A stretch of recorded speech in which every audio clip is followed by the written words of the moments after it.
Kumusta na po kayo? Gagawa ako ngayon ng simpleng t-shirt lang. Isang piraso lang ito guys. Yan. At lalagyan ko lang dito ng piping sa lieg. Tapos yung sleeve ay continuous lang. At ang halaga nitong gagawin kong t-shirt guys ay 16 pesos lang. Sa akin po ito. Tara, tabasin natin. Ito po ay simpleng-simple lang. Kayang-kaya nyo po ito.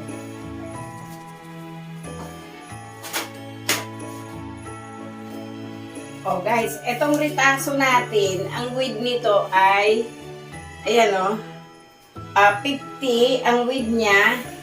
Tapos ang haba niya ay 35. Bali 1 yard siya. Oh. Yung 50, tiniklop natin ng isa. Tapos ititiklop pa po natin ulit ng isa. O yan siya guys ah. Kaya yung naging tiklop niya ay 12 and a half. O, ito siya guys.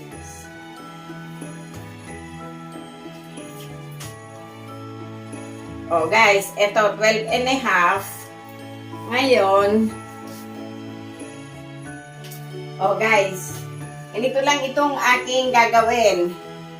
O, gumuhit kayo dito ng 3 inches. Yan, ito naman po tayo sa 3 inches. Tapos, bumaba po tayo dito ng 4. Yan. Tapos, yung 4 na yon dito, kumuha kayo ng 3 inches papunta doon. Yan. Kasi guys, eto, bukitin ko na. Eto siya. Huwag kayong kakanto doon. Ibilog nyo po siya papunta doon sa 3 inches. O, ito na. Ngayon dito guys, pagka kasi yung ordinaryong sleeve, bumababa lang tayo dito ng 1 inch. Ngayon guys, hindi 1 inch ang ibababa natin. Kasi continuous sleeve siya. Bababa tayo ng 2 inch. O, yung 2 inches na yon, i-connect nyo na dito. Gupitin na natin. Simple po talaga ito. Simpleng-simple lang. O, yan. Nakuha na natin. 2 inches doon. Ngayon, dito sa sleeve, guys, kasi yung pag dito, 10 inches, kumbaga yung kilikili, continuous kayo, kumuha lang kayo dito ng 8 inches. O, yun. 8 inches doon. Tapos, mula dito sa shoulder, bumaba kayo ng 10 inches. O, tapatan natin yung 10 inches. Ngayon, ang pinakabas nito ay 40. Yan. Dito natin ilanding yung sleeve. Ito guys gupitin nyo doon. Tapos, mag-landing po kayo dito. O, idiretso nyo na po siya doon sa baba. Dito, mula dito guys, ayan, bumaba ako ng 5 inches. Pagbaba nyo ng 5 inches, ikurbada nyo doon. Hayaan nyo ng malaki yung balakang. Huwag lang po mabitin. Ngayon, dito sa laylayan, ang ginagawa ko guys sa laylayan, dito yung 40, o adjust natin. Ikita nyo po ba? O, ito na yung laylayan ko guys. Yan. Yung 40 inches, dito sa laylayan.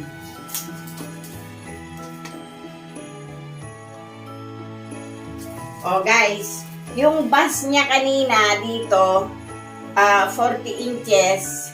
Ngayon, nagkurbada na tayo doon. Bumaba tayo dito. Tapos, dito sa laylayan, guys, kumuha kayo ng 10 para maging 40 inches kasi 4 na tiklop ito eh.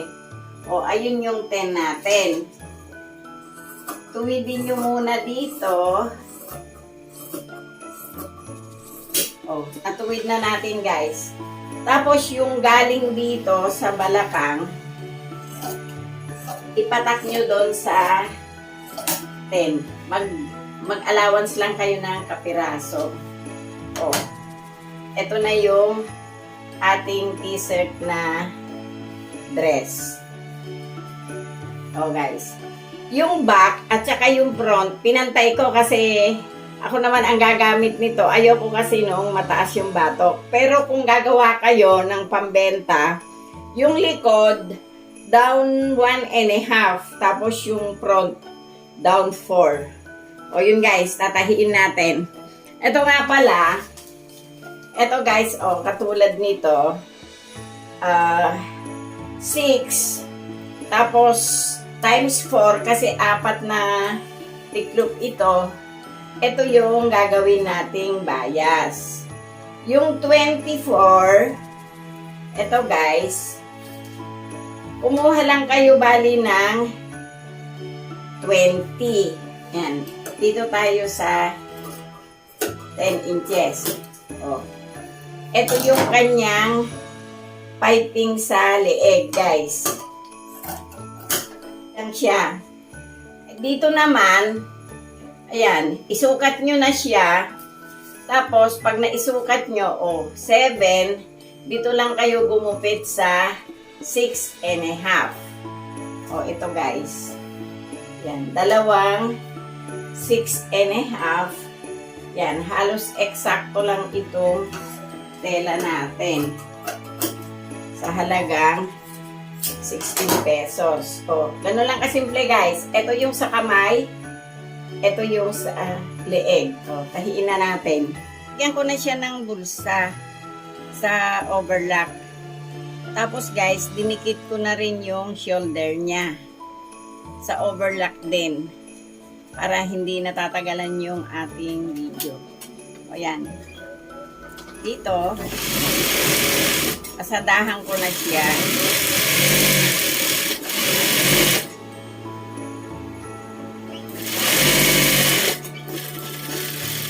Yung in-overlock natin, inahian natin ng straight. Ngayon, ito yung kanyang manggas. May tapas tayo kanina guys sa manggas. Ito yan. Etong tinabas natin sa manggas, dodoblihin nyo. Depende kung anong gusto nyong lapad. Pero ang lapad po nito ay 3 inches. Para abot doon sa siko. Yan. Ilapat nyo ng ganito. Sakto lang siya guys.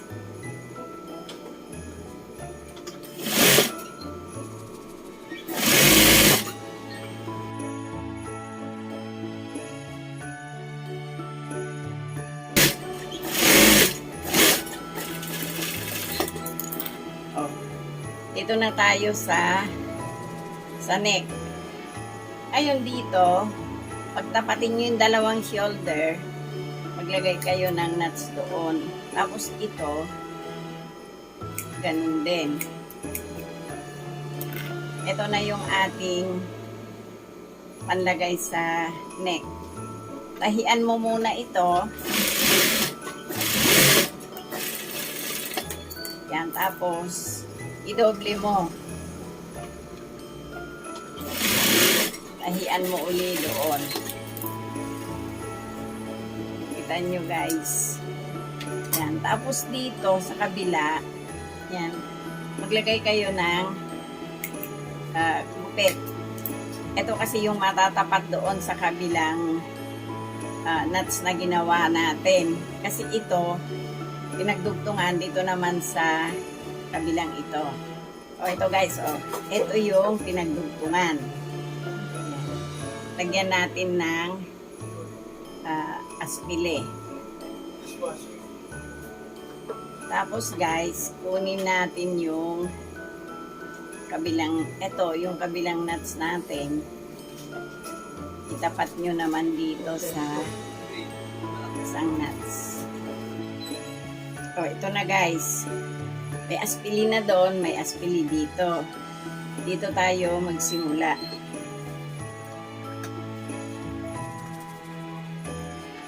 Tanggalin na natin yung aspili.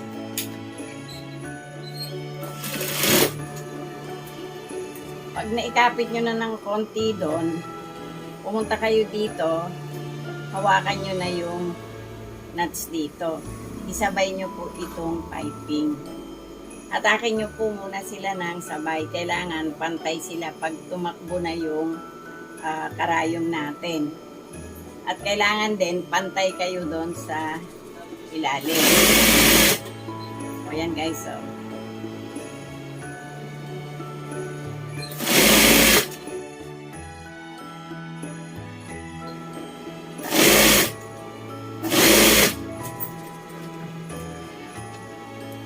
Ayan guys, agingin natin itong neck at saka yung dalawang nakadugtong doon sa continuous sleeve. O guys, ito naikapit na natin yung piping sa liig nito. Yan o. Ito na siya. O. Diba? Hindi siya lata. Ngayon yung sa sleeve, ganun din. I-overlock na rin natin. Dudugtungin ko na itong side kayo sa 6.5.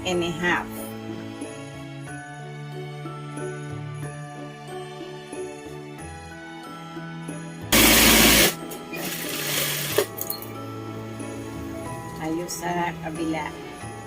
Basta po pag nagsarado kayo ng mga ganitong manggas, huwag niyong kalimutang sukatin para pantay sila. Kasi pag hindi kayo nagsukat, baka lumaki yung isang manggas.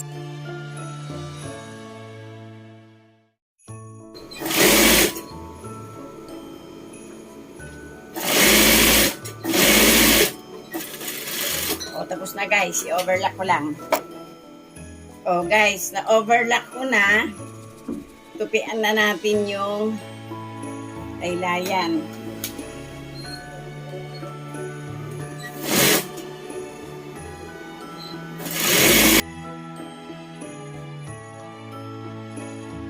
Sukat ng inyong lola.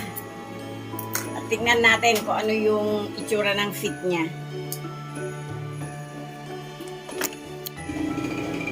Oh, guys, ito na yung tinahin natin ng 10 minuto lang. Oh, ayan siya, oh.